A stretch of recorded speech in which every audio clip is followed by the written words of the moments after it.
Shri Sairam, offering my humble and reverential pranams at the lotus feet of our divine Master Sathya Sai Bhajans. Respected elders, Sai brothers and sisters, on behalf of the Shri Sathya Sai Seva Organisations, Tamil Nadu, Chennai Metro West, welcome you all to the Satsangh session today evening.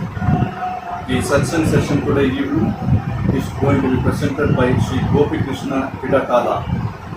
Shri Gopi Krishna Pidatala has 35 years of experience in strategy operations, infrastructure development, business development and procurement and supply chain management across the industries of healthcare, information technology, agricultural products and services.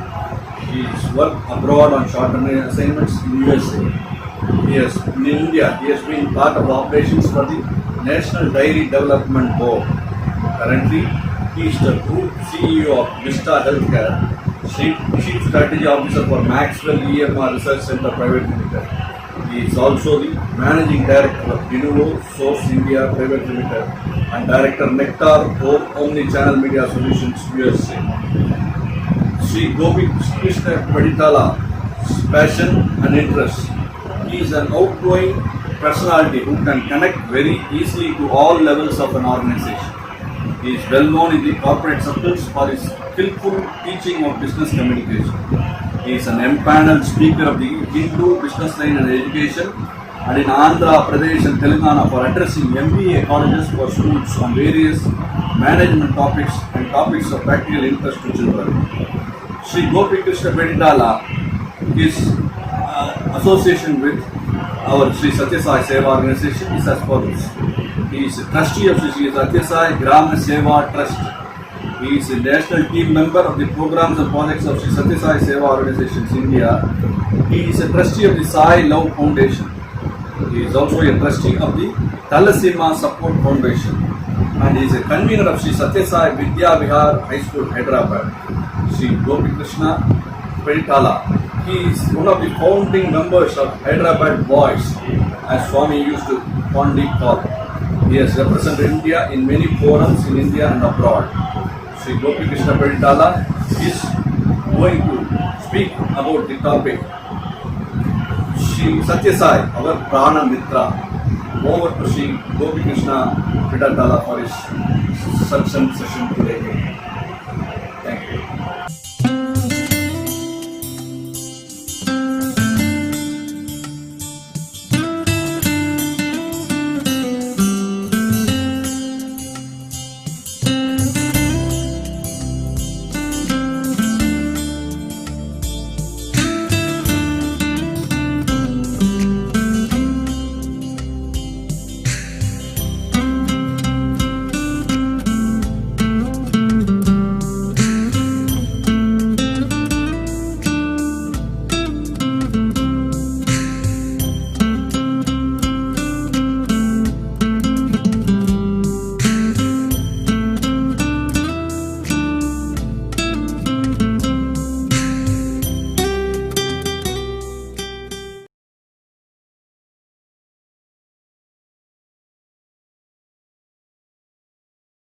எல்லாருக்கே வணக்கம். சாய்ராம். ये देश में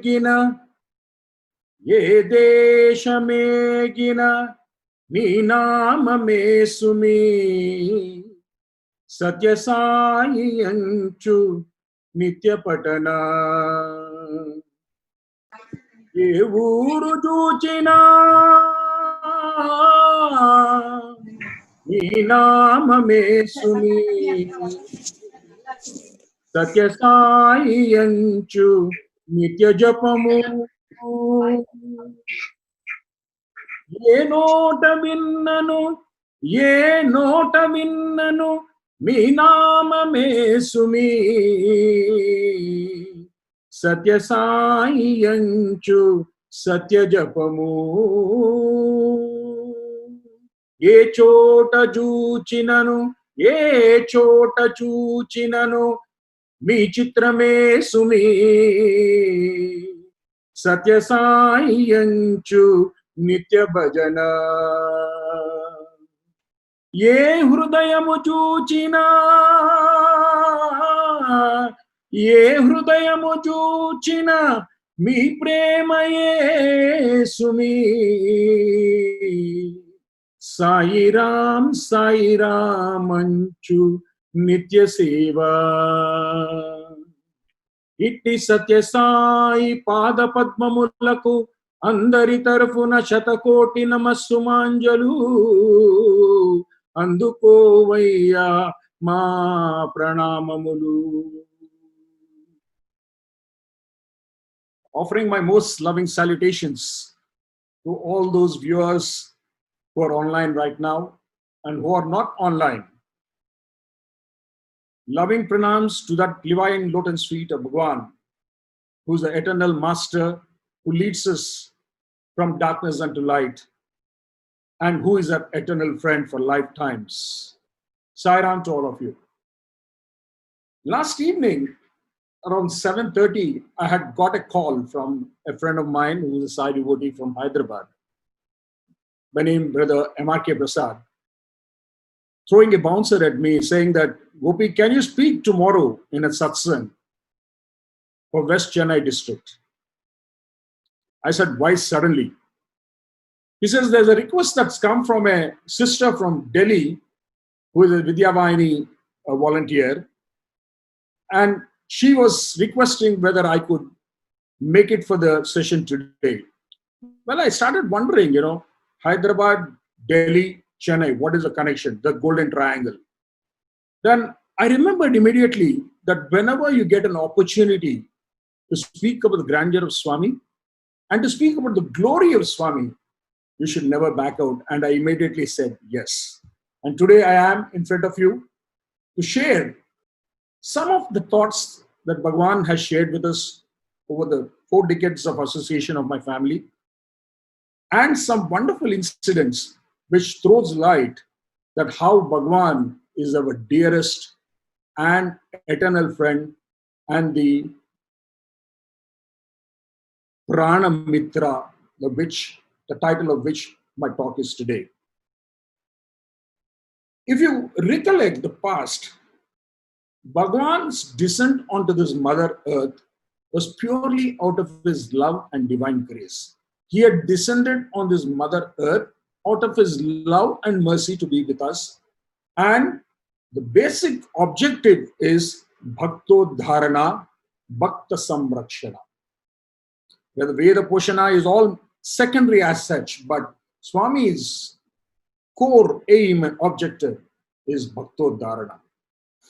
Today, I shall start and speak to you about the grandeur of how, I came into the fold of Swami, how our family came into the fold of Swami, and some wonderful incidents where I can truly convince and reiterate our own selves that Swami is a true friend for life, our Prana Mithra. What does a true friend of life actually mean? A true friend actually gives you companionship, he guards you, and he guides you. If you look at the story of the life and message of Bhagwan, Swami has been the most loving divine companion in our life. And he's always guarding us like the eyelids. He said that too, that he guards you like the eyelids guard the eyes. And third thing, he guides you like a traffic signal, telling you what is right and what is wrong. I would start with an incident that happened way back in the 2000. I was sitting in the Bhajan hall of the Sai Kulwant Hall, and the bhajan was going on in full stream. And at that moment, Shri Chiranjeevi Ragaru, who was the administrator of the ashram at that point of time, came inside and called me. I was sitting in the middle of the bhajan hall, and he said, Swami is calling you. Well, I got up, and being a very stout, plumpy guy, it took me some time to get out from the middle of the bhajan hall. And by the time I came out in the veranda, Bhagwan had gone into the inner quarters and the door was closed. Well, the opportunity was missed. Why Bhagwan had called me, I didn't know. And I was standing there. Then Sri Chiranjeev Rao Garu said, wait for some time. The bhajan was over. After some time, Sri Chiranjeev Rao Garu came back and gave me a packet and said, this packet has some vibhuti and it is your duty. Swami told me that you're going by bus tonight to Hyderabad. The moment you get down in Hyderabad, you should go directly and hand over this packets to a devotee of his whose name was Justice Ishwar Prasad. At that point of time, Justice Ishwar Prasad had been the judge at the Karnataka High Court and he had come back to Hyderabad. And I knew him pretty well. So I took the bus. I was wondering how Swami knew about the bus and everything. But nevertheless, I traveled from Hyderabad, from Puttaparthi to Hyderabad. I reached and directly went to his residence, which was in Jubilee Hills. It was early in the morning, around 6:15 or time. I knocked at the door and he came out. Then I said, Uncle Sairam. He said, Sairam, Gopi, how are you? Then, Uncle, I have a small parcel for you. It contains vibhuti. And Bhagwan has directed me to hand it over to you. And this is what I said. He said, very, very good. Thank you so much, Gopi. It's nice of you. He was still half asleep at the time. For a time, it was too early. He took the vibhuti, then bid goodbye to me, and I came out. I was going back home at that point of time, and I thought Swami has given me an errand. He has directed me to do some work. So I thought, is it not mandatory on my part to go back and tell Swami, Swami, you had assigned me some work, and it is my duty to go back and tell you again that I've completed the works. So I went back home. It was about 7:30 or so. I went and I had a quick bath and I told my mother that I'm going back to Puttaparthi. My mother was a little, what is this guy doing? He goes, comes, And I told her that, I did this and I have to go back and tell Swami that I've completed this work. She said, okay. Then I went back to Puttaparthi. I reached around 3:30, 4 o'clock in the evening. Those were the times when Swami used to come for darshan around 4:30 in the evening. So I was seated in the front rows and Swami came actually in the darshan lines like a very enthusiastic person of having completed an errand given by the Divine Master. I rose up in great enthusiasm to tell Swami that I had completed the work. And I was snubbed. Swami said, Kucho, sit down. In a second, I came down, I sat. I was wondering whether I did a mistake, whether Swami was annoyed with me, I didn't know. But anyway, I sat down. The darshan was over and Swami went into his interview room. And after about 5 or 6 minutes, the student comes running to me and says, Swami is calling you, brother. He's asking you to come inside. So I ran like a deer into the room, being called by the Divine Master. I went inside and Swami was inside the room all alone. The Simhasan was there. Swami's hand was on the Simhasan. In his beautiful hand, there was a letter and Swami was reading that letter with great intent and great, interest. He was looking at the letter. I stood there for a couple of seconds. Suddenly, Swami lifted his eyes and said, Cheppu. Then he said, tell me. Then I said, Swami, at a distance, I folded my hands and said, Swami, you gave me a errand to complete. I just wanted to come back and inform you that I completed the errand. So that is the reason I came back, Swami. Swami was all smiles. Then, without saying anything, he said, Chesko. Chesko means take Pad Namaskaram. So immediately I bent down on my knees. I went on to the ground level, kissed his beautiful lotus feet. And then as I was getting up, I said something very, very out of context or maybe silly at that particular moment. So I got up and I was almost at the chest level of Swami. And I said, Swami, in Telugu, I said, Swami, idina purva janma sukrutam Swami. I said, Swami, this is the fortune of my previous birth, Swami, I told him. Swami looked straight into my eyes. Chest went up, patak, he gave me a very pleasant slap on my face and said, Pichivadivi, mad fellow, idini kunni vandaladi janmala sukrutam ra. He said, mad fellow, this is the fortune of hundreds and hundreds and hundreds of births that you are sitting and standing in front of me here today. Dear listeners, dear devotees who are all across the world, or whosoever is listening, We are so fortunate. There are crores and crores of people across the globe who are born as human beings. Many of them do not know the grandeur or glory of Swami. Imagine how blessed we are, how fortunate we are. Like me, each one of us would have gone through hundreds of cycles of birth and then come to the lotus feet of Bhagwan. It is indeed a greatest fortune. But still, some of us still feel that, we still have to get closer to Swami. Let me tell you, brothers and sisters, today, we have all reached the divine lotus feet already. We are all there by birth, by the command of Swami, by the fortunes of the hundreds of births that we have taken. We have already reached Bhagwan's divine lotus feet. Now, after reaching this divine lotus feet, we have a small journey that we have to perform. From the divine lotus feet of Bhagwan, our journey is only 4.5 feet up, and we have to reach the divine Lord's heart. The distance is not much, but we do not know how many births we have to take to get to that distance of 4.5 feet. So let us all resolve ourselves that Swami is the guide, Swami is the mentor, Swami is a divine friend of all of us, and let us try to reach that beautiful heart of his and get embedded into his heart. Maybe take a tiny space in the heart is what we have to learn.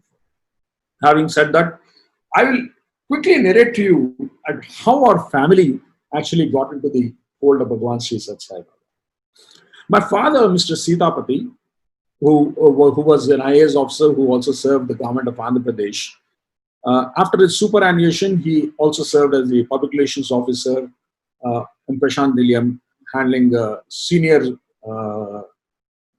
presidents and prime ministers, who come to Puttaparthi. My father, in fact, you should be very surprised, was born in Anantapur. He studied in Anantapur.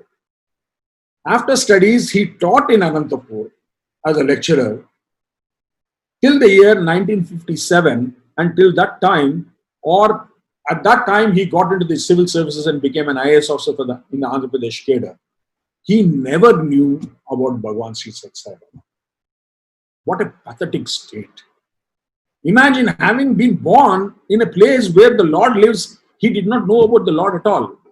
So, after he took over many portfolios in the Andhra Pradesh government, he was posted in Chittoor. This is a beautiful story which actually talks over the divine Lord. Bhagwan Sri Sathya Sai Mahimatmine Namaha, Mahimatmine Namaha. The Lord, when you look at the 108 Ashtotra Shatanamavali, each name actually, when it is spelled out about the Lord, it talks about the proximity of the Bhakta and the Lord. That is the bonding, that is the divine friendship that between actually the Lord and the human being. So when I'm talking about this Mahimatmane Namaha, I'm trying to narrate an incident with you. My father was a collector of Chittoor, and during the time it was 1968. In fact, he was the first person to actually write a book also on Lord Venkateshwara, the first epilogue on Lord Venkateshwara, temples, rituals, architecture. It was written by my father, which was published by the Bharati Vidya Bhavan. So during his tenure as a collector, there was a situation where the town of Chittoor had some riots, and as a district magistrate and collector, he had to order firing. In that firing, about 5 people were killed. They died, in the shooting. And that night, and my father told that, he was very, annoyed that he had ordered firing and was very anxious. What would happen the next day to come? Because, there was tension prevailing in the town, and there might be a few more attacks, there may be a few more riots. And he was, with a lot of thought process, I believe he slept that night. And when he was sleeping during that night, something very, very alarming happened, and then I will come back to the story. And this is what happened. And the next day it was all cool and everything went on into place. And after a few months, my dad was transferred from Chittoor, and he came as a deputy commissioner to Anantapur, his own home state, where he was born. This, as a deputy commissioner, is in charge for Chittoor, Anantapur, and Kannur.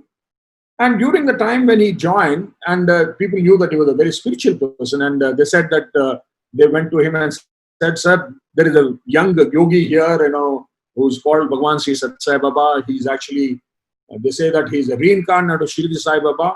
Since you're very spiritual, would you like to go and see him?" is what their officers told him. And he said, "Why not? Let us go and see." And an arrangement was made. The deputy commissioner was traveling with the band Baja Bharat, and they moved. And Bukkapatnam, they moved to the Bukkapatnam, and they had to cross the river Chitravati. Those days, there was no road, nothing.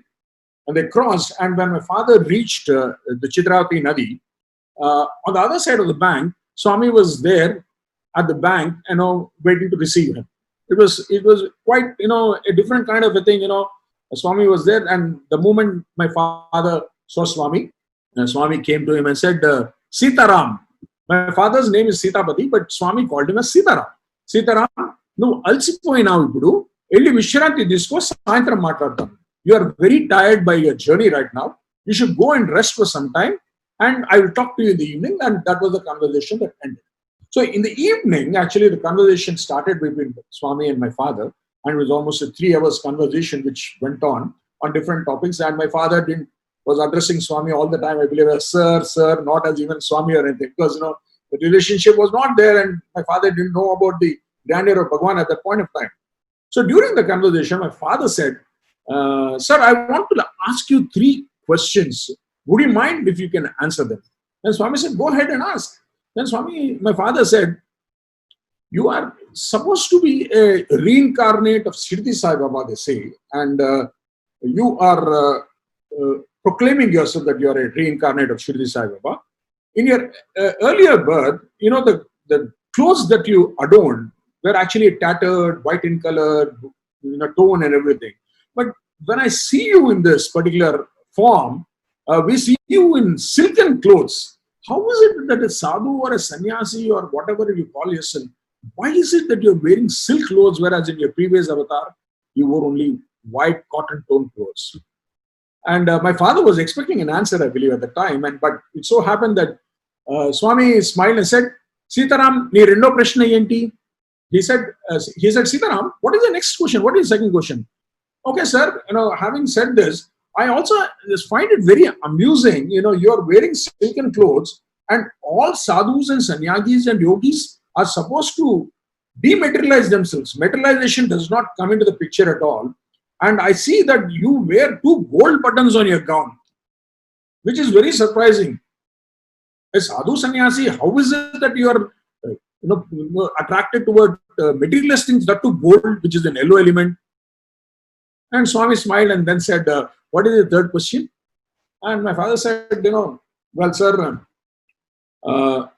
in your previous birth, you were going around walking, and then you were going in jet cars and tongas. But here I see that you're flying in aircrafts, you're traveling in Mercedes-Benz cars and all these things. It doesn't befit actually a sadhu or sannyasi to travel like this, and it does not make great sense. What is this?" And Swami smiled and said, "Inka emana prashnalu unnaya? Do you have any more questions?" My father said, "No, sir, these are my questions." Then Swami went on. The story goes like this. Swami went on and said, "Sitaram, nuvu Tirupati mida oka pustakam rastivi kada. You actually wrote a book on Lord Venkateshwara Swami. Did you not write?" My father thought some camp clerk or some officer must have told this Sathya Sai Baba already, or that I had written some book. He said, "Yes, sir, I wrote a book, Lord Venkateshwara, the Lord of 7 Hills, I wrote." Then he said, I believe, "Okay, you also explained the Agama Shastra, everything in that book.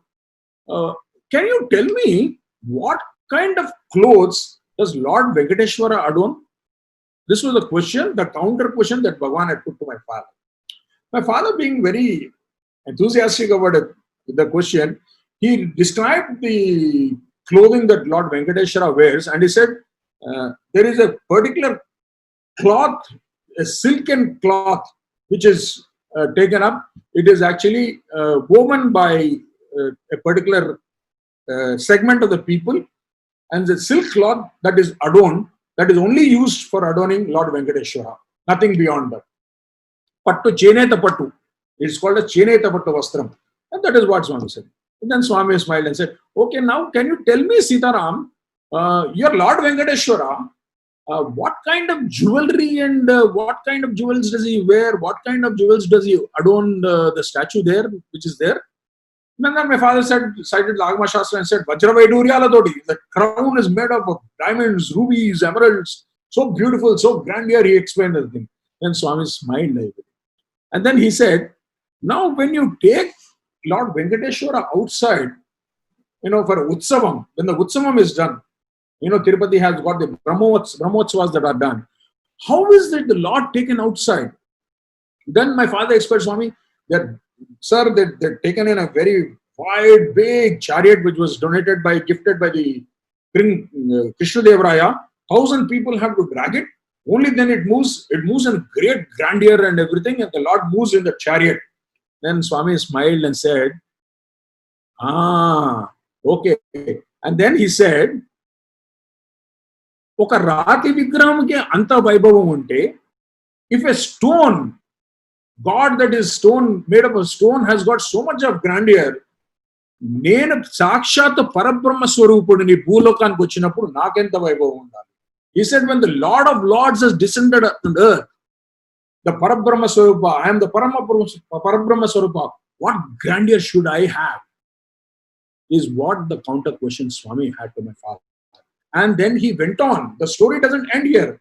Then he said, Sitaram, Arojunu Chittur collector lo, when you were the collector of Chittur, that night when you had actually given orders to fire, and when 5 people died, what happened that night at 1:30 in your bedroom? My father suddenly went pink, I believe.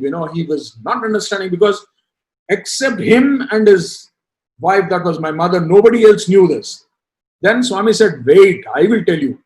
At 1:30 in the night, you were very, very agitated. You did not know what would happen. You did not know what is going to be the happenings of the next day.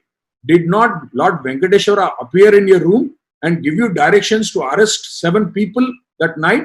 Did he not tell you that you should take Roddam Prabhakar Rao, the superintendent of police, that night and arrest those people? My father was sapped. And then Swami smiles and tells, who do you think came that night? It was I who came to you to rescue you, and that is what I am. And this is what shows us that Bhagwan is the Parabrahma Swarupa. Sathya Sai Mahimatmane Namaha. What better friend can you have? You do not even ask his help. You do not even approach him for anything. But he is there. Whether you may call him Sathya Sai, you may call him Shirdi Sai, you can call him by any name. The first person who appears there is our Lord. And that is what such a beautiful divine companion that we have. This is one story that actually always mesmerizes me, and I like to narrate this story as many times as possible, because it shows the grandeur. It shows the kind of spirit of companionship with Bhagwan. It shows the companionship of love with Swami. And that is the most important thing that I wanted to share with you. In the Ashtotram, there is also this phrase which talks about Sri Sathya Sai Arogya Pradayane Namaha. See, in our lifetimes, there are a lot of doubting Thomas. Some of us have passed through that stage of being a doubting Thomas and have come to the stage of conviction and commitment.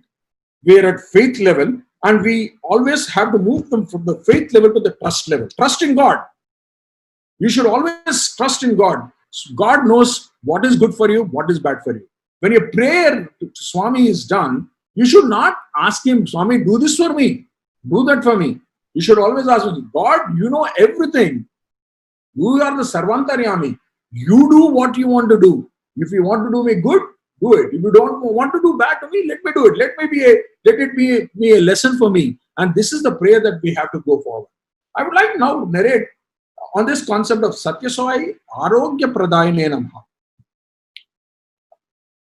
In this, these kind of experiences gives a lot of solace to us, in fact, and it guides us to how to move forward in our life. This is a story of my brother, whose name is Sridhar. Sridhar is actually a civil servant of the Indian Revenue Services of the 1984 batch, elder to me by about a couple of years. This brother of mine, who in the year 1995, suddenly, actually after 4 or 5 years after his marriage, had a illness. And the family, the doctors ran helter-skelter to find out what exactly had happened. And there was no clue of what was happening. His hands went paralytic, his legs went paralytic. He was not able to get up, he was not able to move around, he was not able to do anything.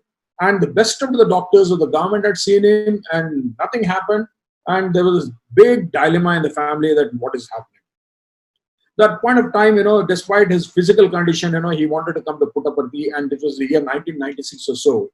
And the Hyderabad boys at that time had made the first Grama Seva Mahayagnam 5-day tour and had landed at Puttaparthi.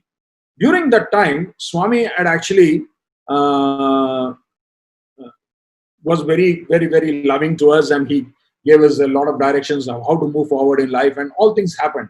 Just about a couple of months earlier, my brother was also there in Puttaparthi for about 40 days, despite his health conditions.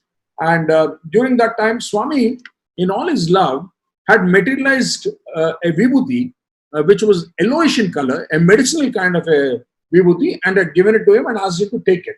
This is what had happened. And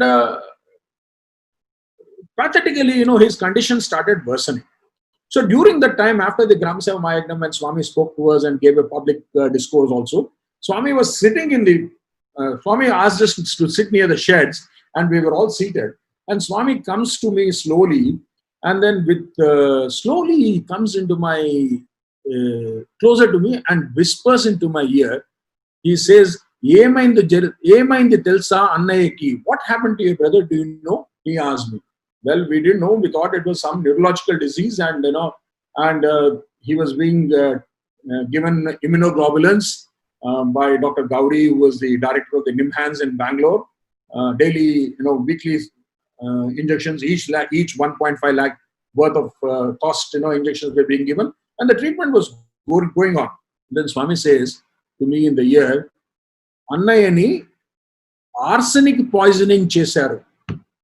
Swami tells me in my ear that my brother was poisoned by arsenic. And he said this was done by his own attender by mixing arsenic poison in his coffee. This was the situation. Then Swami went on, when the group was sitting in the interview room, and he went on to explain that this arsenic poison had affected him very badly, and his entire peripheral nervous system was collapsing, but the central nervous system was intact. And it is with my love that he will be all right, he will take care. And this was the greatest blessing. And I can tell you, over the last, from 1995 to 2020, till date, my brother had that strong conviction, strong commitment, that eternal trust in Swami, that Swami will take care of him. Today, despite all his challenges of life, the nervous system still affected a little bit. He has continued, and in fact, Swami had also said in one of the interviews, he has been an outstanding officer and has been rewarded by the central government many a time, by the then Prime Minister, Manmohan Singh, and other finance ministers also, for his outstanding work. Today, he still continues to be in the service. And at one point of time, the entire family thought and gave up a little bit of hope, that he may not be cured at all. Today, he is the Principal Chief Commissioner who was handling Andhra Pradesh, Telangana, and Vidarbha. And he's still in service, and he's taking care of his professional work very well. Now, why I am trying to tell this particular thing is that every one of us have odds in our life. We have troubles in our life. I know, but the most important thing that we need to actually think about or follow in letter and spirit is the word faith.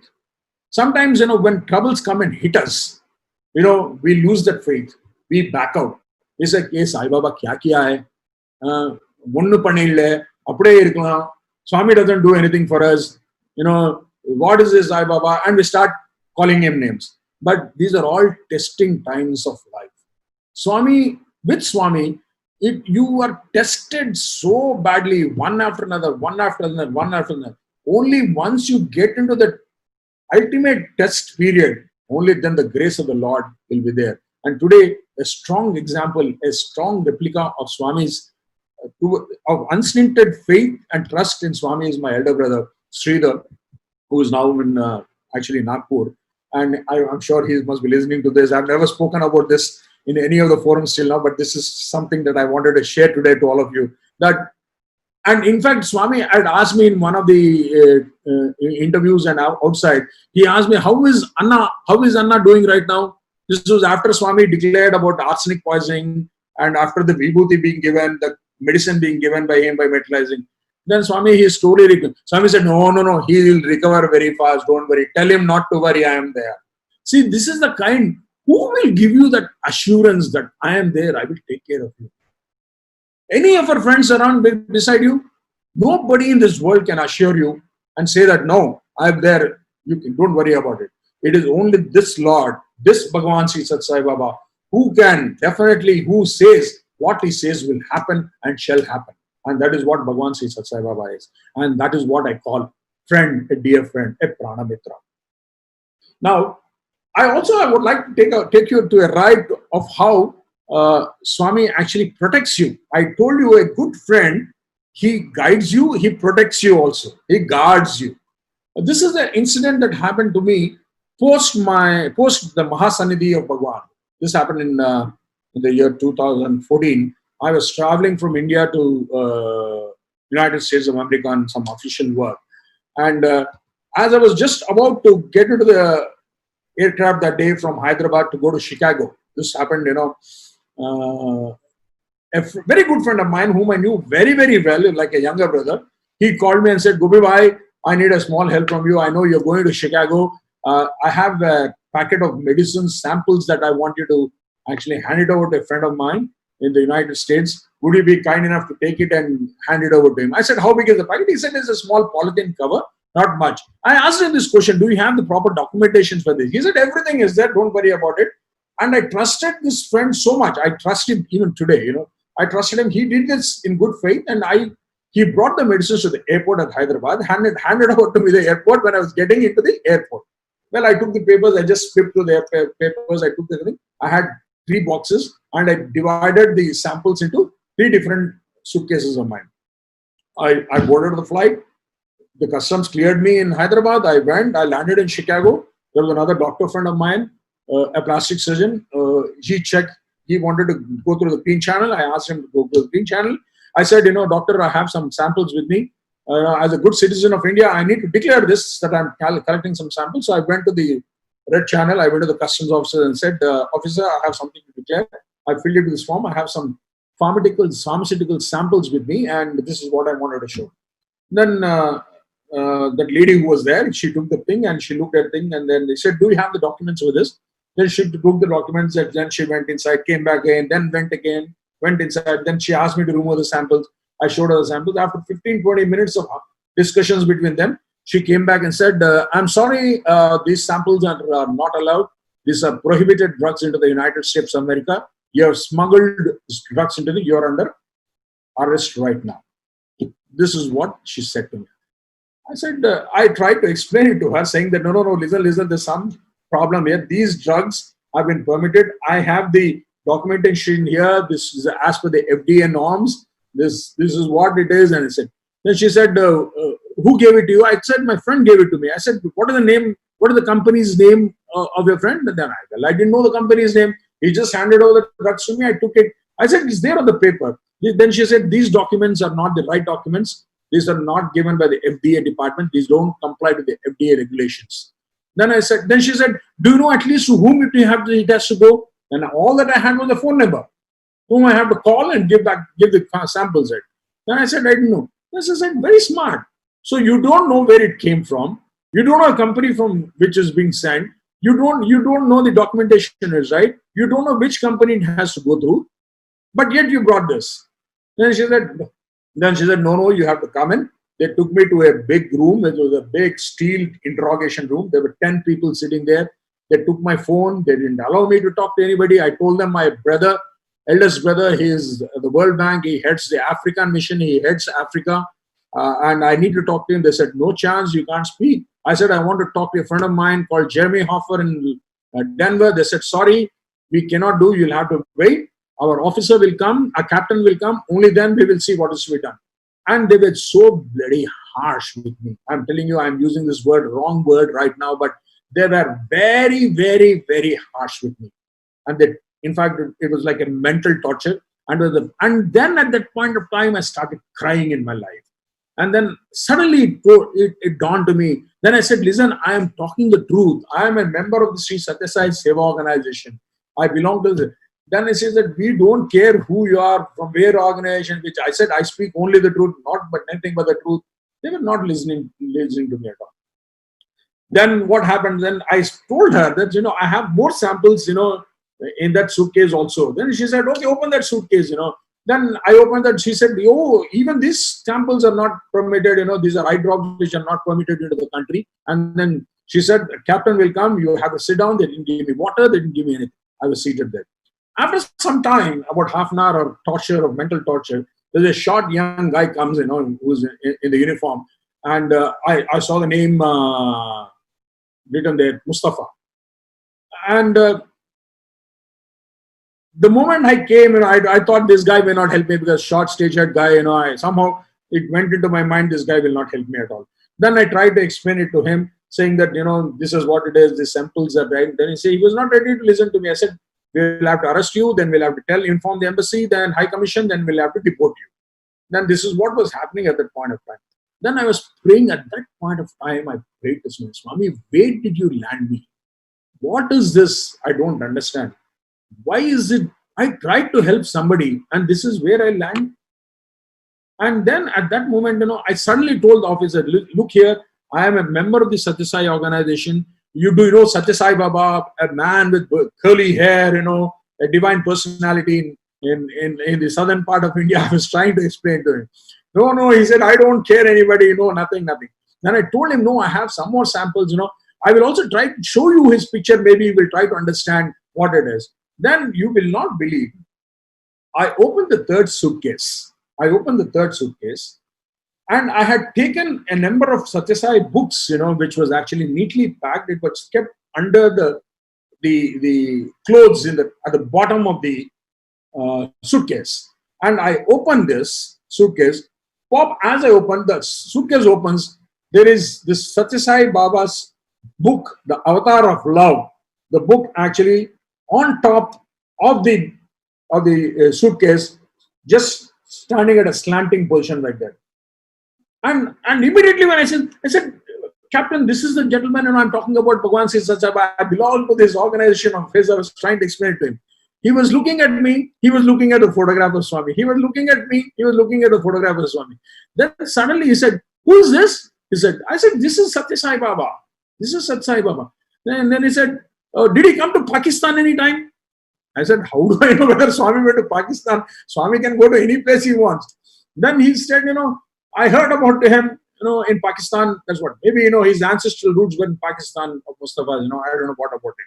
But he looked at me and he looked at them. Then he suddenly looked at me and said, he called the lady officers and two other officers and said, this guy is speaking the truth. I'm telling you, the scenario changed totally in a jiffy, in a second. This guy is speaking the truth. That Sai Baba, I heard about him. He's speaking the truth. Send him out, release him.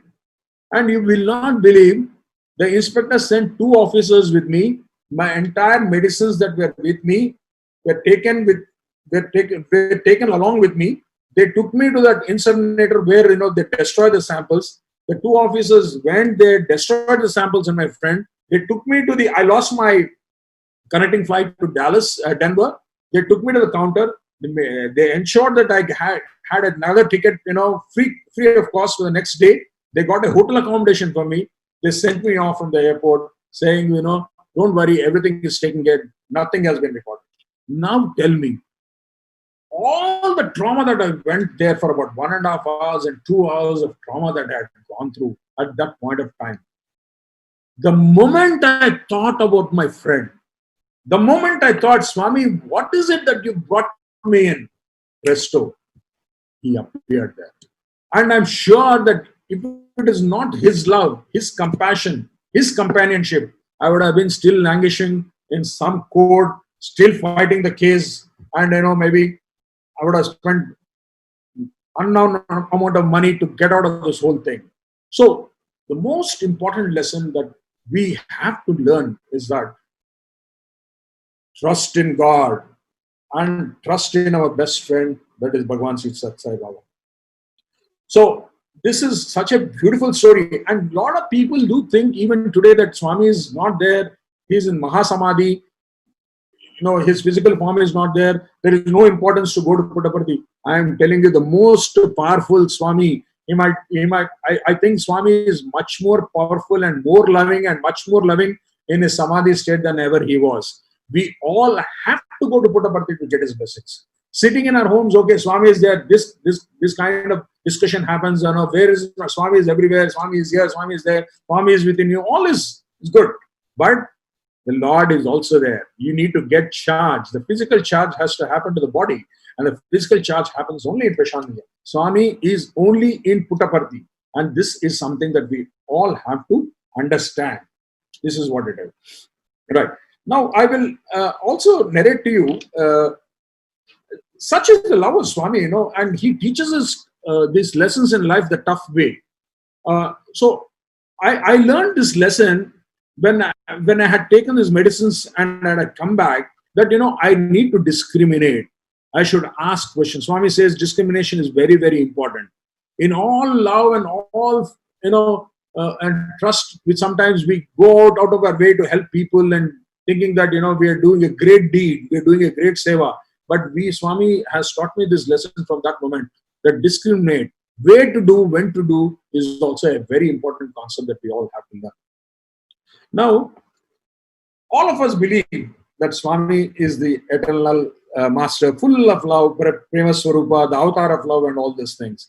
I would like to share with you an interaction I had with a very nice person, who lives in Hyderabad. This gentleman's name is Seshidhar. He's called as Yogacharya Seshidhar. And he's the governing council member of Pranic Healing Foundation. I'm sure that most of you who are online must be knowing about pranic healing, an alternative kind of therapy, which actually is used, which was started by the Grandmaster, I think his name is Chokok Sui. He was Chokok Sui, who was a Malaysian Chinese born, and he became to be the Grandmaster of pranic healing, using energy levels, and he did a wonderful work, and wonderful therapy system was actually introduced by him.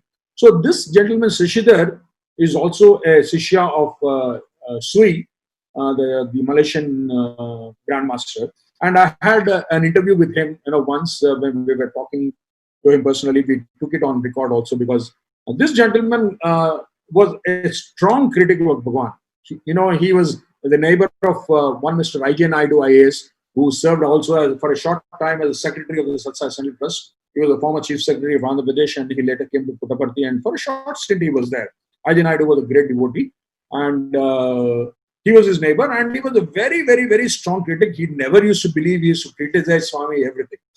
I believe, one day this Grandmaster of the pranic healing, Kok Sui, had inducted Seshidhar into the lineage of pranic healing, and that is how they got close to it. And one day, I believe, this Grandmaster asked Seshidhar, "Do you know anything about Sathya Sai Baba?" Is what his question was. And he said, I believe, yeah, I know him, he's a fraud, don't believe in all this thing. No, you tell me something about him. No, don't even think about him. Seshidhar was telling his Grandmaster, don't think about it. Then I believe this gentleman, Kok Sui, had said, no, I had met him actually in the Himalayas in a place called Sambala.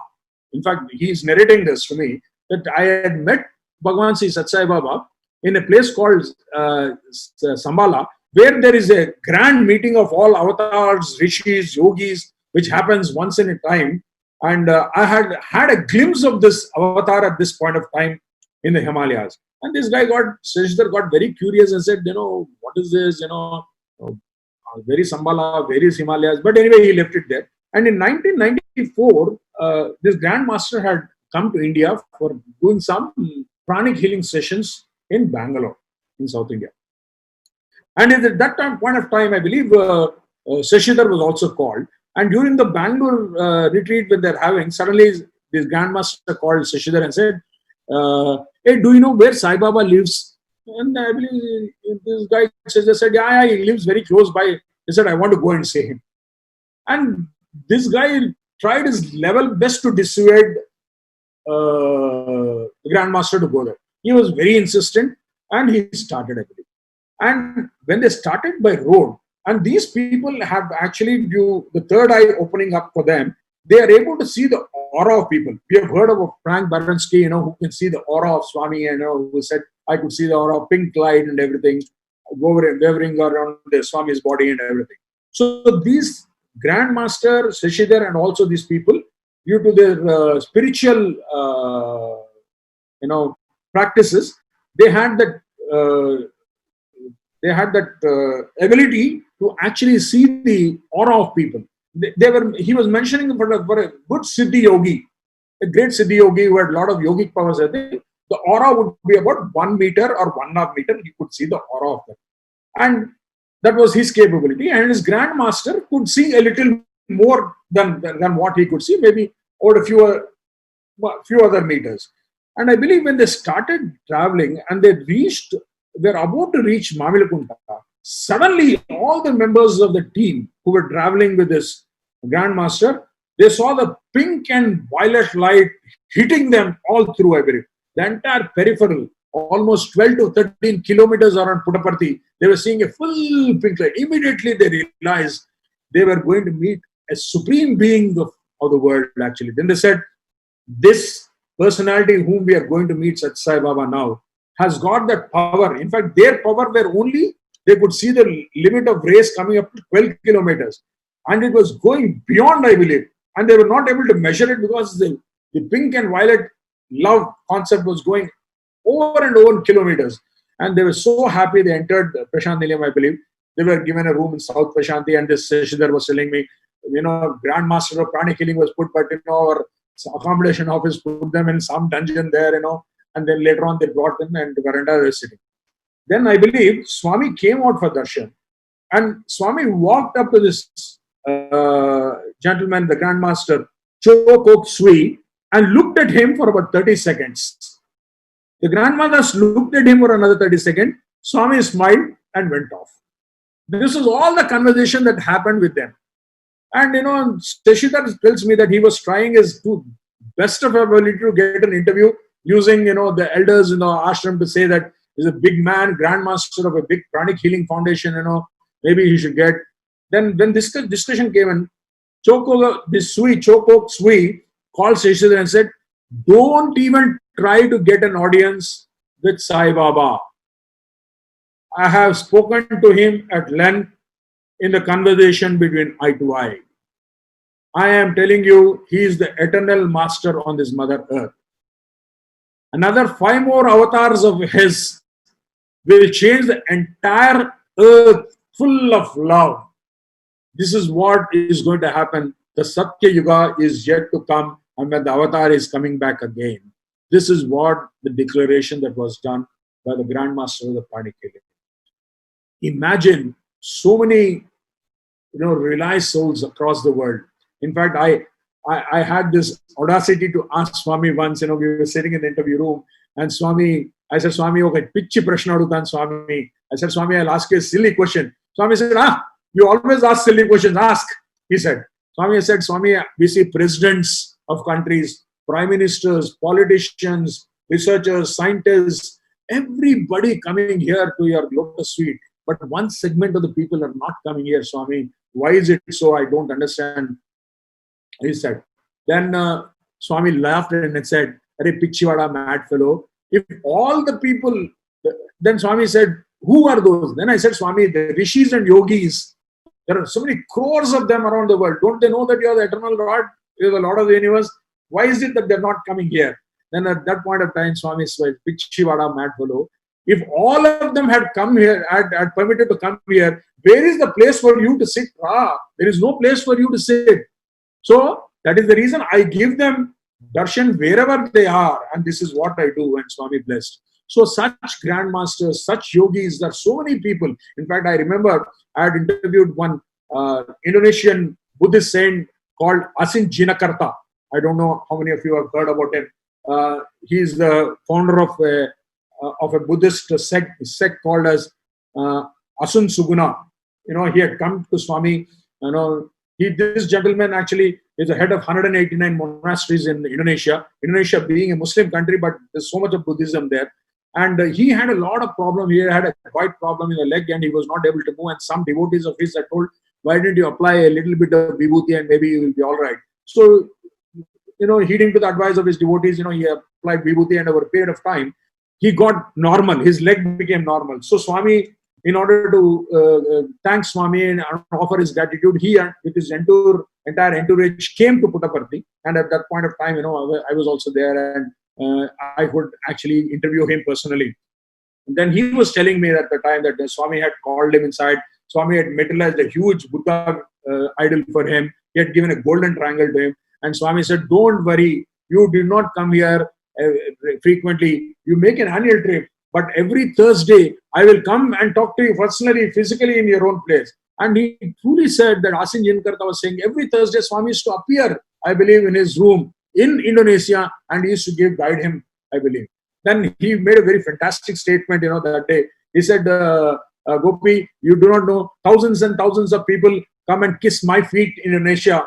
And, I come and kiss Sai Baba feet here. So good, so good," he was saying. So imagine, we are not knowing the value of a true friend. Around the globe, people have realized. In fact, I also wanted to share when I had gone to interview Shri Ravi Shankar, he had said, "You do not know the value. Swami is Sivashakti Swarupa there. Swami is so powerful, Gopi. He's the eternal Lord there. I have to come and charge myself." He had told me personally, physically there. He, in Bangalore, in his ashram, when we had gone on behalf of the channel, TTD channel, we had gone there to interview him. So such is the grandeur of our Bhagwan, our friend. In fact, Swami had very clearly mentioned to us, how do we get closer to you? How do we actually get closer to you and maintain your leadership? Swami gave a beautiful demonstration. He said, "Listen, in those olden days, I don't know how many of you elders were there. There was a Ceylon Broadcasting Corporation. There was every Wednesday there used to be Pinaka Geetmala that used to come, the songs, which Amin Sayani used to compare at that point of time. And the Ceylon, it was a broadcasting that was coming from Sri Lanka, and it used to come in waves, ups and downs, it used to come, listen, and so there was these transistors and radios had a tuner. So we used to tune that, and when you tune that, there was a clarity in that. Swami said in the interview room, he said, "See, I am like that Ceylon Broadcasting Corporation. In fact, if you want to, actually, you should tune yourself to me. The moment you tune yourself to me, you come into the same wavelength of my thought process." He said, "I don't need to come physically. I don't need to come in an airplane. I don't need to come in a car. I come in a flash with you. I am there with you in a flash. And that is what I'm telling you." And he said that. And we have, in our journey of Seva with Swami, we have seen umpteen times the presence of the Divine Master, always there, telling us, guiding us, and taking us forward. Now, how do we actually get to this friendship? I still have, it's 7 o'clock, maybe another 15 minutes, if I'm right. So another 15 minutes, I would like to share a few more things. How do we get to this friendship with the Divine Lord? So Swami looks at only one thing. How pure are you at heart? How truthful are you at heart? These are two components. You look at it. And the third important component that Swami looks at is unity among yourselves. Unity among yourselves. In order to be closer to Swami. In fact, my father had once asked in the immediate presence, I was also there, "Swami, I am an IAS officer. I keep running around, Swami. I do not know how to get near to you, how to get closer to you. I can't even do the Gayatri Japam. I can't do Sandhya Vandanam." Then Swami said, no need to do Sandhya Vandanam. I will give you a shortcut. When you're taking a bath, take a glass of water, a jug of water, Om Bhurvo Swa, just pour it on your head, and 3 times you do it. That is Abhishekam to Gayatri Mata. That is enough. shortcut Swami has given. Then he said, how do I get closer to you, Swami? Swami said, love all, serve all. Loving all, I don't know how difficult, how easy it is. But serving all is something that we can do. And Swami again and again and again and again in his discourses said, Seva is the only component that can get you closer to me. In the Navavita Bhakti Margas that we see, Seva is the most important aspect that we have. In fact, during my journey with Swami, I might have read a lot of literature, I might have done a lot of study of Swami's philosophy, but nevertheless, I tell you, the easiest way to get near to Swami was only Seva. Given an opportunity, don't lose it. And here is something that I want to actually share when I talk about this aspect of opportunity. This was in the years around, I think 2005 or 2003. One day, this was around, I think, 80th birthday of Swami. The Hyderabad boys group was in Puttaparthi for 45 days. We were handling the entire kitchen and canteen at that point of time. And 45 days we were doing service. And we were over 350 of us who were serving. And after the service, everybody left immediately because they had to get back to work. And most of the boys, including some of us, had during the 45 days of our stay in Puttaparthi, hardly went for darshan for 1 or 2 times. And at this point of time, Swami actually sent a message after we came back to Hyderabad to Mr. Raman Rao, saying that Raman Rao uncle came and said, Swami is a little annoyed with you, that during the stay of your 45 days, you had hardly come for darshan. Swami said, darshan is also very important as seva. So darshan also should be a very important component of one's life. Then we realized that, we had actually hurt Swami's heart. Swami felt bad that we did not do the right thing. So we went back again. We decided, we had a meeting. 40 of us, we said, no, we'll go back this time to Swami. We will only do and go sit there, have darshan and nothing else. Well, the Hyderabad boys had this habit of doing a lot of work, and there is no work, they go mad. That's the concept that they had. They always have to have a handful of work. So we went there and we sat for the first darshan. We went, had breakfast, came back, second darshan, that thing. And all the boys who had come, they said, Anna, saapadu thungre. We are just doing that. Nothing else is happening, Anna. We have never done this like this. We have to do some seva in Puttaparthi. Then we said, shut up. Only sit, have darshan, sleep, then come back darshan. This is what you should do. Nothing more. So 2 days passed like that. And the boys were getting angry, in fact. They said, what kind of leaders are you? You are telling us not to do seva in Puttaparthi. He said, no, Swami said only darshan. We will do only darshan. 2 days happened. The third day, we were actually getting ready at that day. At 6 o'clock in the morning, me and other 2 brothers of mine, Vice Srinivas and Uday Bhaskar Reddy, were part of our Hyderabad boys group. We were coming back from shed number 1 and we were walking down the path. Suddenly we felt that behind the N9 and N7, there are a range of bathrooms and toilets. And we found a stench, kind of a stench that right. And then, we were wondering what Prashanthi Nilayam, what kind of smell is this? We just went around and saw that all the bathrooms, have not been used for a long, long time. They were all clogged, dirty, yellow, pathetic condition. Then we thought, this is an ashram of the Lord. And this is where cleanliness has to be there. Immediately we went outside, bought, brooms, acid, this, that. We went back to the room and said, hey, get up, boys, now. No more darshan, nothing. We have work to do. You will not believe we started working at 8 o'clock in the morning. And we were continuously cleaning all the bathrooms in Prashanthi Nilayam. And we were doing the last round of bathrooms at the round number, shed number 1. And there was a competition. Which bathroom glitters the most? This was the concept. The boys were running around and doing it in great spirit. At the end of the time, when we're doing it, a Maruti car comes in. And in the car, we see Chakravarti uncle and Chiranjeevi Rao. They both got on the car. And Chiranjeevi Rao comes up and said, hey, Sitapati, my father's name is there, Sitapati. Hey, Junior Sitapati, you come here. I went running, uncle. I said, yes, uncle. He said, what are you doing? Uncle, we are cleaning the bathrooms. Then he said, are you the leader? And I saw that Chiranjeevi Rao uncle was a little annoyed. And there was another brother of mine, Uday Bhaskar Reddy, who was 20 days elder to me. I said, uncle, Uday Bhaskar Reddy is the leader, uncle. Because I knew there was some banging likely to come. So I immediately said, Uday Bhaskar Reddy. And he called that fellow. And he said, hey, what are you doing? And he said, we are cleaning bathrooms, uncle. I said, immediately, who gave you the permission? He said. Chiranjeevi Rao's question was very pertinent. He said, who gave you the permission? This fellow laughed at him. said, yeah, and sir, what are you talking, sir? He said, what are you talking? And then immediately we were worried because, talking to Chiranjiro uncle like that, is very difficult. Then before Chiranjiro uncle could react, what happened? Uday Bhaskar Reddy said, uncle, my intlo bathroom lo kadukodaniki permission తీసుకోవాలా? In my own home, in order to wash toilets, should I take permission? This is my home, uncle. Why should I take permission? And this is what he said. Chiranjiro uncle got angry and he left. I told, we all said, Arey Uday, kya kar diya yaar? What did you say? He will now talk. This gentleman will go and tell Swami. Swami is Rama avatar, Krishna avatar, every avatar you can find in Swami. Swami will listen to Chiranjiro uncle. Tomorrow we are out of Puttaparthi. This is done. And we were very, very anxious. Next day, we completed. We were sitting in the darshan line. Swami comes there. As he's walking up to us, he's coming saying, rowdy gang, rowdy gang, rowdy gang. He walks up to us. And then, and we knew something is wrong. Then he said, Aim Chestiri, what did you do?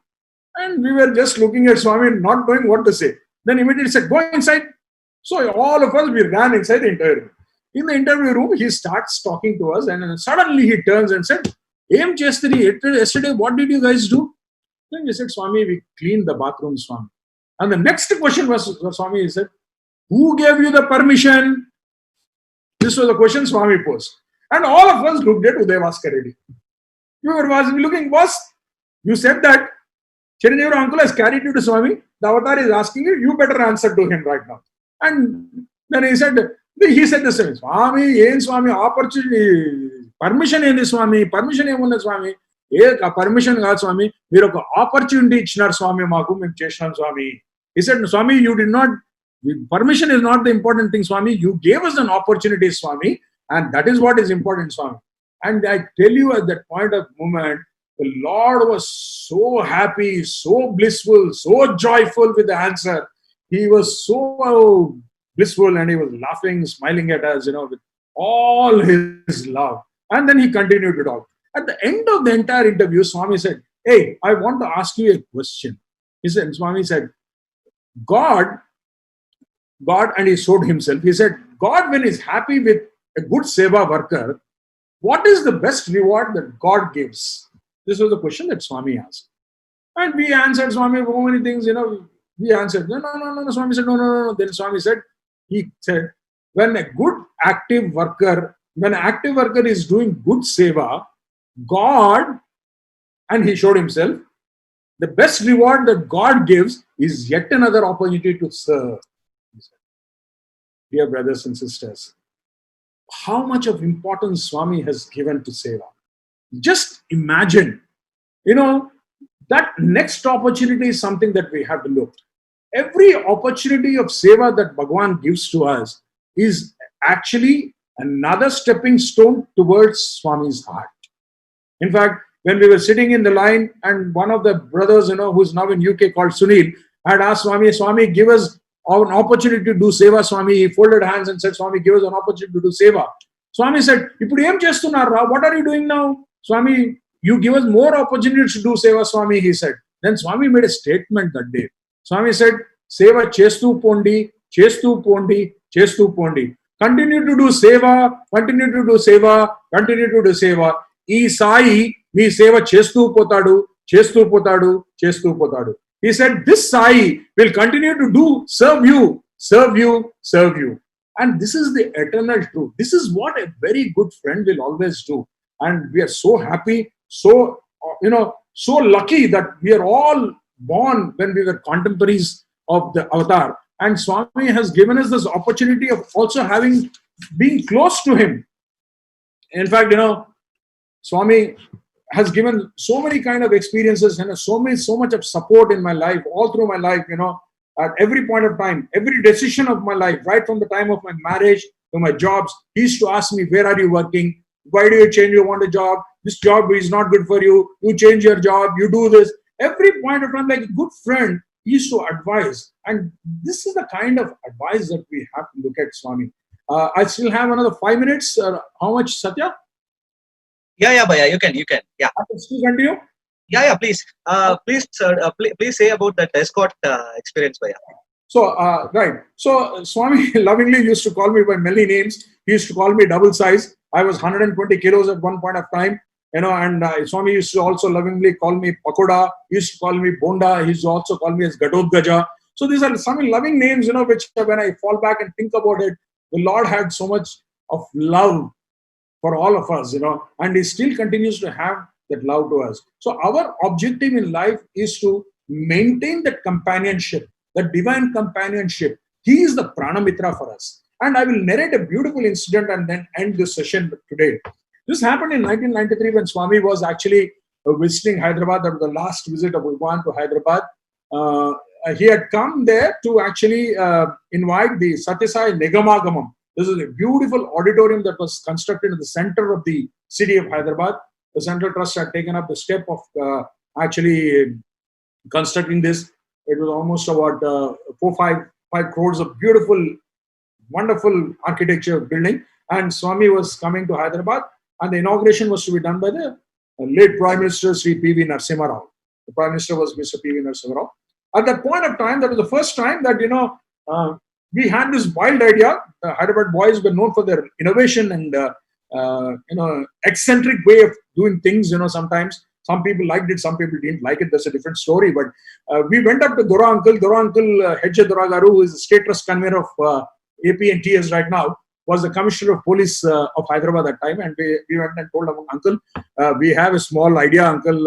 If you permit us, we would like to do this. He said, what? We said, Uncle, we would like to form an escort team for Swami when Swami comes to Hyderabad. We want to escort Swami in motorbikes. He said, how do you want to do it? Then we explained the entire thing that we will have two front riders, one lead rider, 2 flank riders, 2 riders, 8 people, we said. And they said, okay. Then he said, let's think about it. It's a good idea. Then he said, I would like to do a trial with you guys before Swami comes. So one day, I still remember the car, ATX 5555. That was the car that Swami actually had drove in when he was in Hyderabad. Dora Uncle took a ride once. He took us and we showed him how we would pattern the whole thing. Because, when Swami's car moves in Hyderabad, there's a convoy of about 20-25 vehicles. People start coming, running on the road, they offer Sashtanga pranams on the road, everything. There was a lot of things that were happening, the previous time when we had witnessed it. Then Dora Uncle was happy. Then he said, go ahead. So we went back, we planned. We put on white clothes. You could have seen one of my photographs today this evening. Those were white clothes. We were called the Sathya Sai Rapid Action Force. The SSS emblem was there. We had PCABs, we had white gloves, we had good motorcycles and everything. And we went on, everything was there. Swami's car came out of the airport and suddenly Swami looks at us and the Swami is very amused. That was the first time in the mission of Sathya Sai, a motorcycle escort team was formed. And then we went on and Swami went to Shivam. Swami, after he got down at Shivam, he called us and he said, what are you guys? And Swami said, you're escort boys, Swami. Swami was so amused that day, and then he said, okay, very nice. And we thought the entire thing was only from airport to Shivam, nothing more. Then Swami said, I'll see you again in the evening, be ready. So we thought, okay, there's another opportunity. And next day was the inauguration at 8 o'clock in the morning. So I was the lead vehicle. Right in front of Swami's car is my motorcycle. I was with a red band and my flanks were there. So at the end of the day, Swami went outside and we came back again. And Swami tells in the evening, escort boys tomorrow morning, 8 o'clock. And he goes inside. So we got the permission that next day also we are escorting. And the privilege was we had to escort Swami from Shivam to the inaugural of the Kalyana Mandapam, where the Prime Minister is also going to be there. So we all went. We were dressed up and we went. And Swami was waiting. That was some slight showers that day. But anyway, we went there. We got dressed. Swami said, hey, I've been waiting for a long time for you. Then we started. So we were moving, the entire convoy was moving. I was leading Swami's car, and all behind Swami's car, Dora Uncle was driving Swami's car, and behind that there were 20 vehicles which is the convoy. I was nearing Sathya Sai Nigamagamam, the auditorium. It was like hardly another 600-700 yards away. I tell you, this was one of the biggest decisions that I had taken in my life. And I was maybe 2-3 furlongs away, and a motorcycle police officer comes, he comes beside me and says, sir, please slow down your convoy. Please slow down your convoy. The Prime Minister's convoy is reaching the venue and the Prime Minister's convoy is already coming, so you'll have to slow down because the Prime Minister has to enter immediately. He said that and he went out. I said, okay. Then I was moving a little ahead, and we're hardly about 150 yards to 200 yards to the gate, and I suddenly see the Prime Minister's convoy coming on the other side. It was a decision to be taken whether I stop Swami's convoy or I stop the Prime Minister's convoy. The decision is only 1 minute. It's hardly a split-second decision that I have to take. And I was thinking, I was praying, what do I do? What do I do? What do I do? As I was thinking that 20 seconds, the convoy was coming off to the gate. Then immediately I looked back, there was one guy, Naveen, a very young guy, who was in his first year of degree at that time. Excellent motorcycle rider.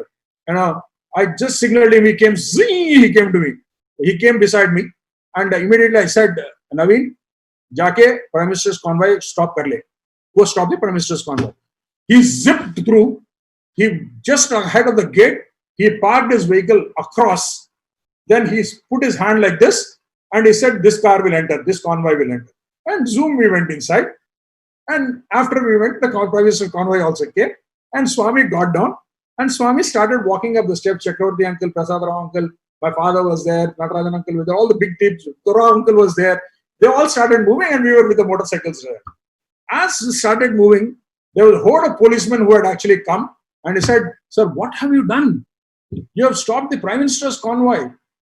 And I knew I was working with the government at that point. I knew what was I getting into actually. And immediately I said, yeah, I know that. I said, let Swami go up, then we will discuss. No, sir, you'll all be under arrest now because it's a security breach of the Prime Minister. We can't do anything.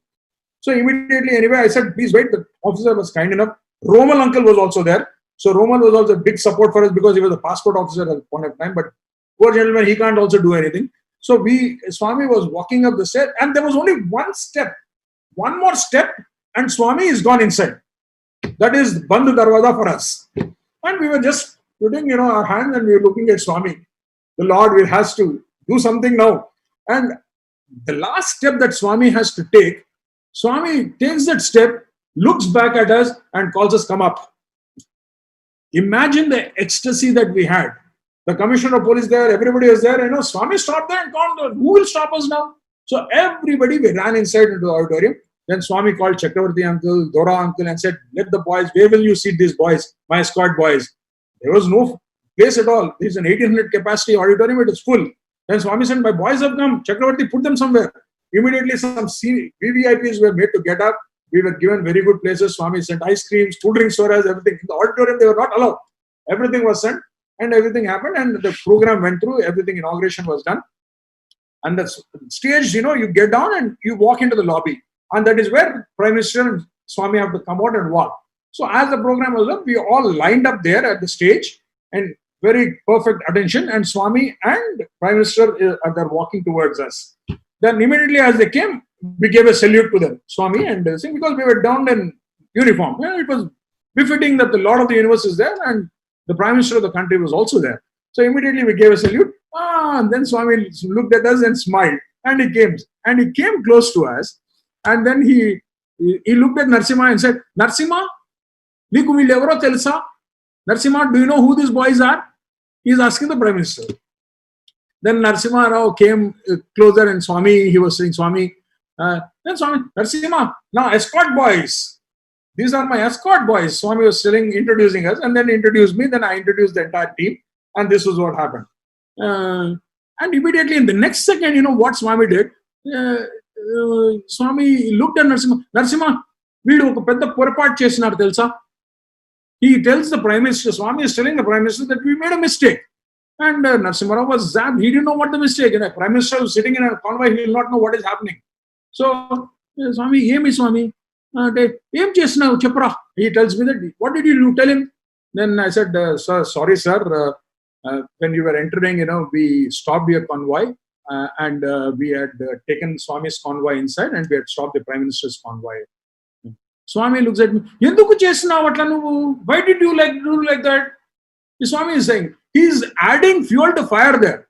And I was wondering, Swami is bachane ki koshish kar rahe hai. Is he trying to help us or is he trying to make our life more miserable? And then at that point of time, I still recollect, ఎందుకు చేసినావు అట్లా? Then Swami Narasimha was looking at me, Swami is looking at me. Then I immediately looked at Swami and said, Swami, Akshanana, that particular moment, I think Swami, you should enter first. You are the Lord Swami. I thought that you are the first to enter, and that is what I thought, and I took that decision at that spot, and that is what I did, Swami.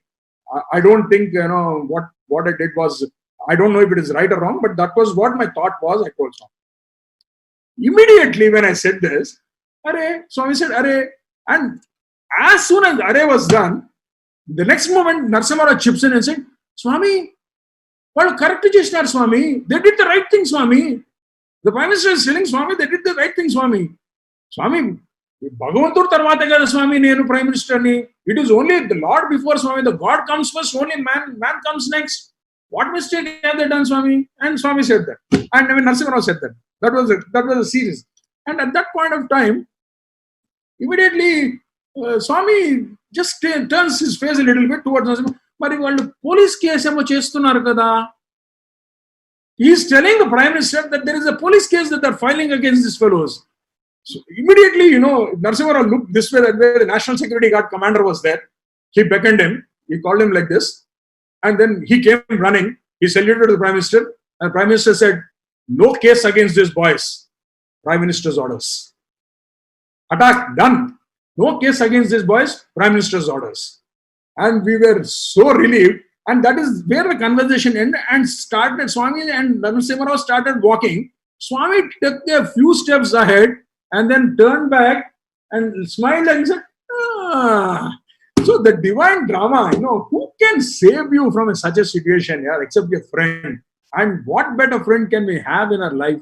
And Bhagwan is so loving, so graceful, so, I think this is the greatest thing that we have achieved. If at all, if there is any achievement that we all have in our lives, is the companionship of the Lord. And I would like to end with a beautiful poem which describes the Swami, and I will end with this.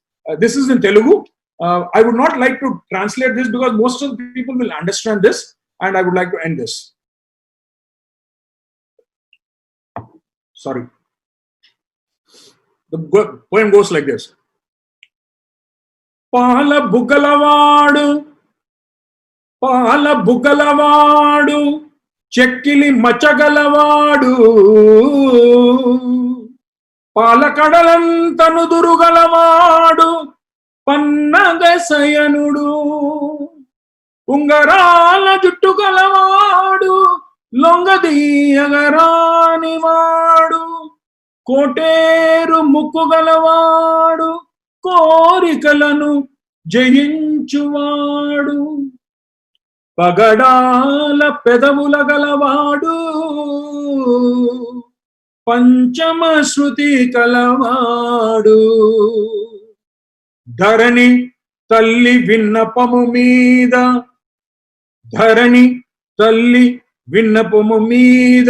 on the request of the Mother Earth, దివి నుంచి భువికేతించిన the God of the heavens has arrived on Mother Earth. దివి నుంచి భువికేతించిన పురుషోత్తముడు దీన జనార్ధుడు ఈశ్వరీసుతుడు ప్రశాంతి నివాసుడు అతడే మన సత్యసాయిసుడు మన ప్రాణమిత్రుడు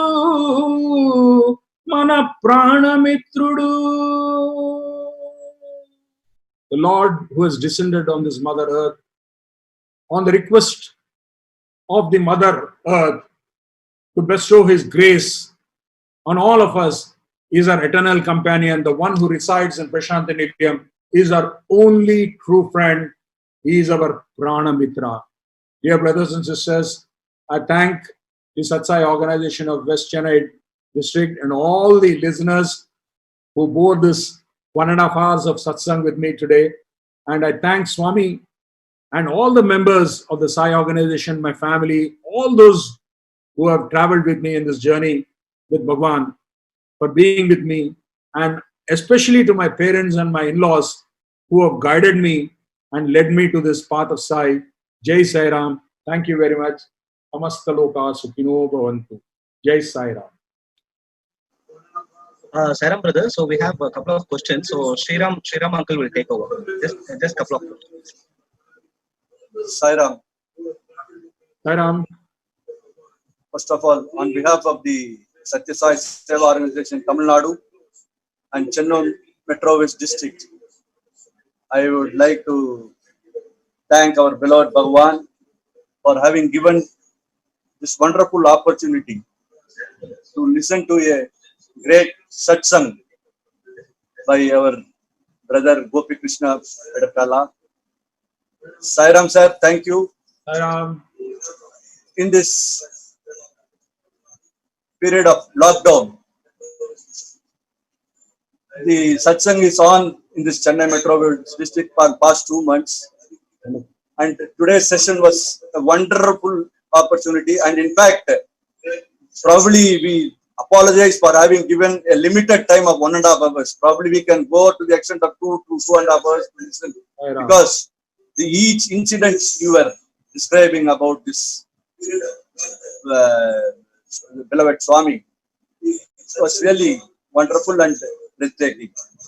2 things: active worker, you have pointed out, who does a good seva, God gives him another opportunity to do another seva.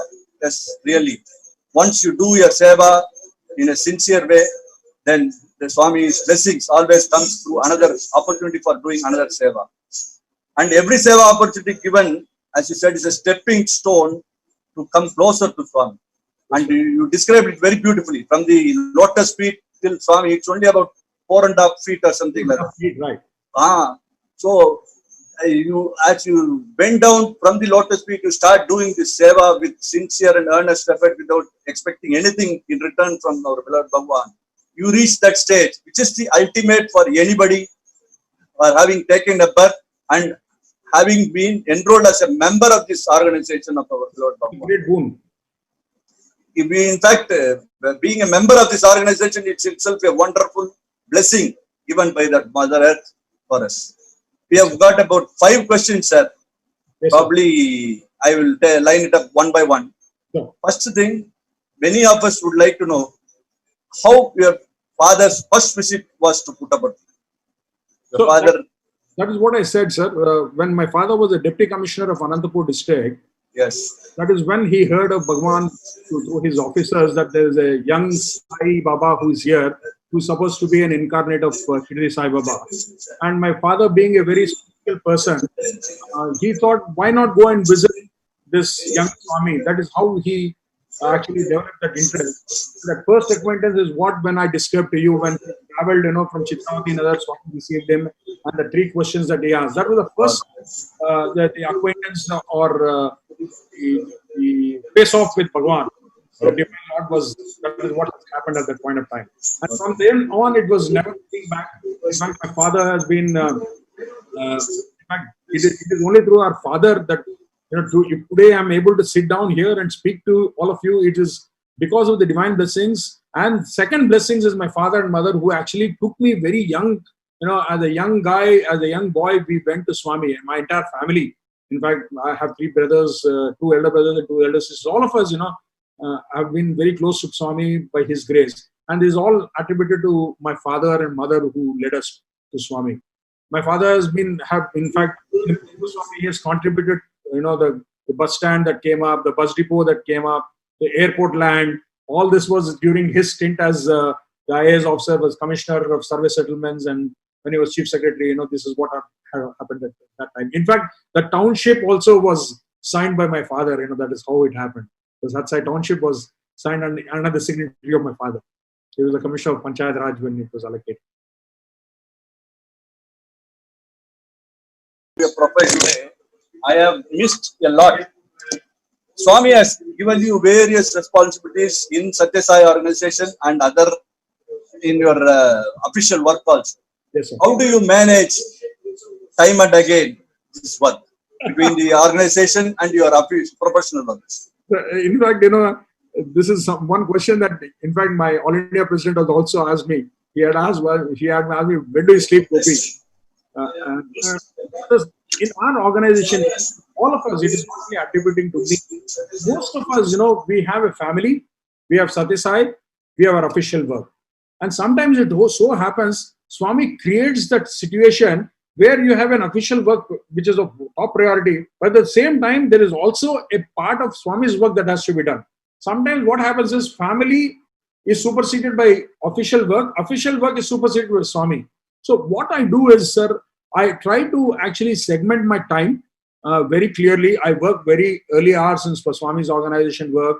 Whenever I find in between my office time, I work Swami's organization work I do. Late hours in the night also I do a lot of Swami's work. So I manage. This is a pure management issue, sir. If somebody tells you there is no time, I frankly will not accept it, because if you have the will, there is a way. And for Swami, if you have committed yourself, sir, nobody has asked you to come and join Sathya Sai Seva Organization. It is according to your own will and your own love towards Swami that you have come and joined a Sathya Sai Organization. Naku time ledu, onnu time ille, office work irukku, idu work irukku, and work irukku, ella summa. I don't think it is acceptable, sir. You have committed yourself to Swami. You have to do it. Swami says very clearly. Swami says, in fact, all time and again, our All India President also talks about it.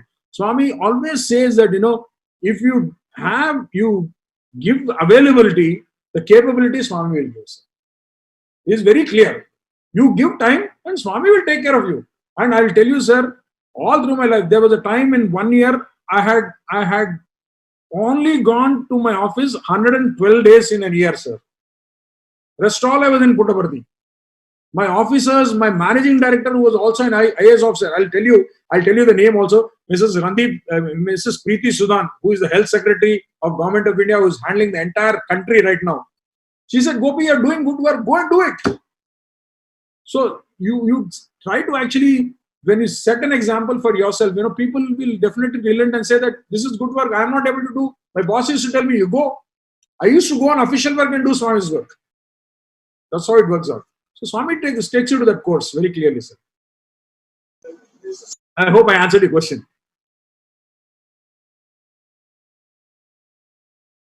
Couple them together. Has the golden age started? And in this golden age, please tell me, you narrated one incident of that samples being taken to Chicago when the true friend Swami was there to save you.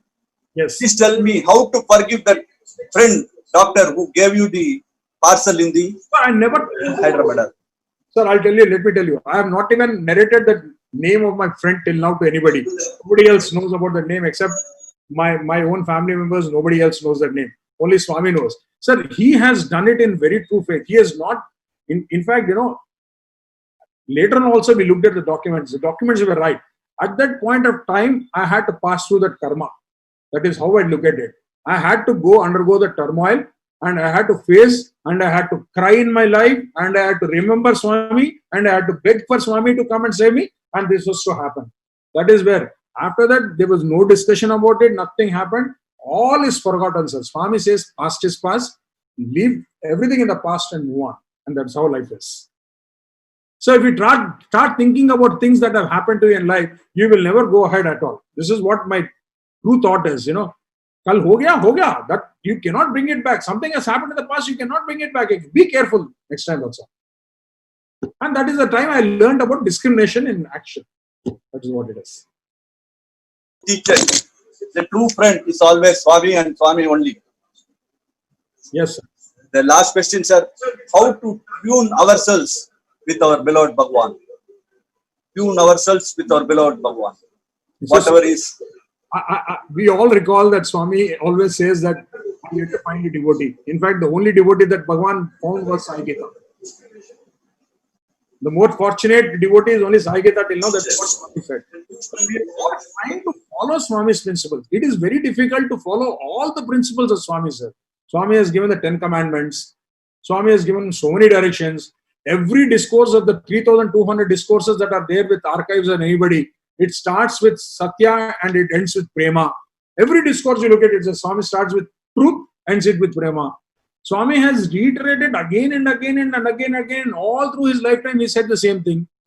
He first preached, then he practiced it, Then he showcased it to us, then made us actually follow. The only thing that we have to do is, sir, Swami says, my life is my message. It is time that we think about it. And as Sathya Sai devotees, as followers of Bhagwan, we try to actually come into the group saying that our life should be his message. And to do this, we need to follow what his directions are. Sometimes it might be very, very difficult to follow Swami's directions. But we should try, because you always know. But for all of us, there is a good friend behind you, in front of you, beside you, around you. If you have that conviction that Swami is there with you, you will never do wrong. And you will always tread the right path.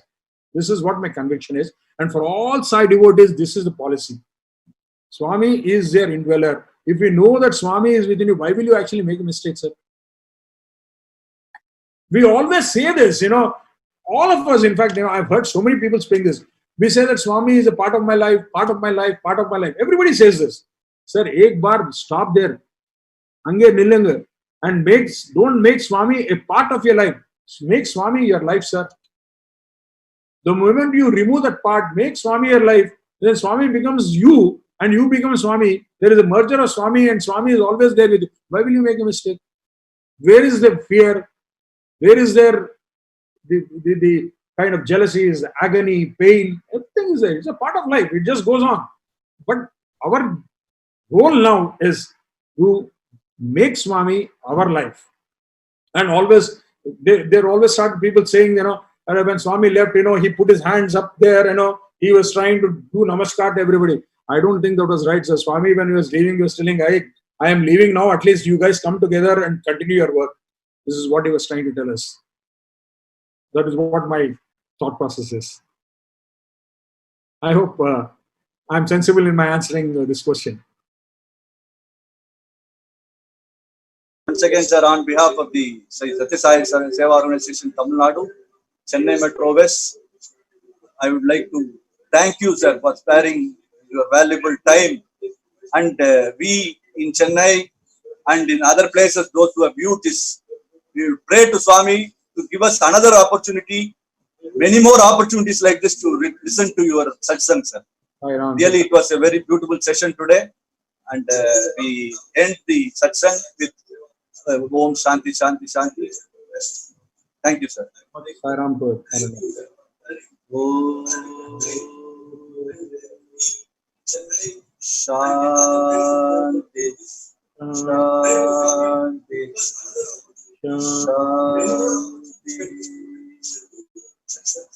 Samastaloka Sukhino Bhavantu. Samastaloka Sukhino Bhavantu. Samastaloka Sukhino Bhavantu.